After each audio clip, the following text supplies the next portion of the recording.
ভিডিওটি junior homeopathic চিকিৎসক বন্ধুদের দেখানোর জন্য এবং শেখানোর জন্য। সেই নাজিমুদ্দিনের কেস তোমাদের মনে আছে, আমি দুবার তিনবার করে ভিডিও দিয়েছিলাম। যারা আমার ভিডিওগুলি ঠিক মতন দেখে এবং ফলো করে তাদের নিশ্চয়ই মনে আছে they are well aware about the case of Nazimuddin, যার একটু ইনস্যানিটি ডেভেলপ করেছিল, মেন্টাল ডিসঅর্ডার, ভালো ছেলে, হঠাৎ করে গণ্ডগোল হয়ে গিয়েছিল এবং তার এই মা খুব কান্নাকাটি করতো। বাবা একজন গ্রামীণ হোমিওপ্যাথিক চিকিৎসক, তারা আমার শরণাপন্ন হয়েছিলেন এবং বাচ্চাটিকে অনেক ভালো রেখেছিলাম। লাস্ট অনেক ওষুধ ঘুরিয়ে ফিরিয়ে আমাকে দিতে হয়েছিল, লাইসিক দিতে হয়েছিল 1M2 dose and followed by তারপরে সিমটোমেটিক। আমাদের তো একটা ওষুধ নিয়ে পড়ে থাকলে চলে না, যখন যে ওষুধের সিমটম আছে ওষুধ ইন্ডিকেট করে, ওষুধ সবসময় ইন্ডিকেট করে যে পরবর্তী ওষুধ কী হবে।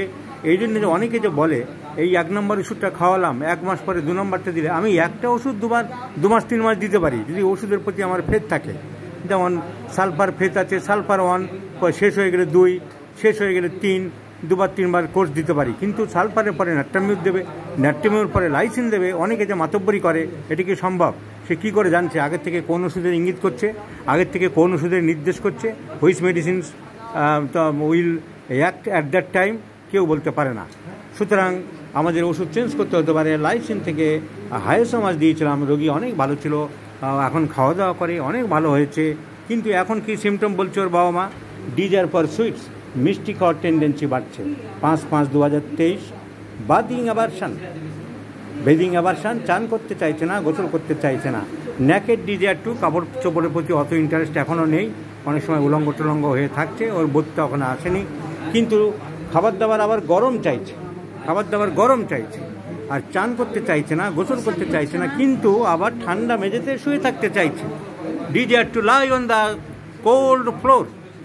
সো অল সিমটমস ইন্ডিকেট করছে একে একটা সালফার দিতে হবে, ব্রিমস্টোন। তার কারণ মিষ্টি খেতে চাইছে, চান করতে চাইছে না এবং ঠান্ডা মেঝেতে শুয়ে থাকতে চাইছে। সালফার ডিজায়ার ফর ওয়ার্মফুল, খুব খাবার গরম খেতে চাইছে। সালফারের পর হয়তো আমাদের লাইকোপোডিয়াম নির্দেশ করতে পারে, আর lycopodium acts better after sulphur. তো ছবির মতন কেস যেন বলে দিচ্ছে যে এবারে তোমাকে একটা অ্যান্টিসোরিক ওষুধ দিতে হবে।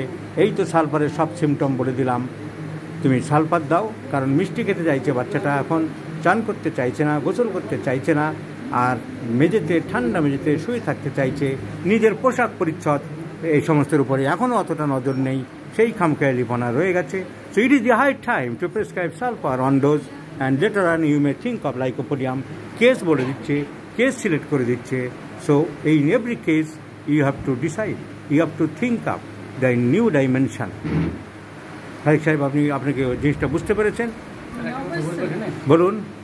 আমি স্যার বাড়ির ফ্যামিলির সাথে একটু আলোচনা করি।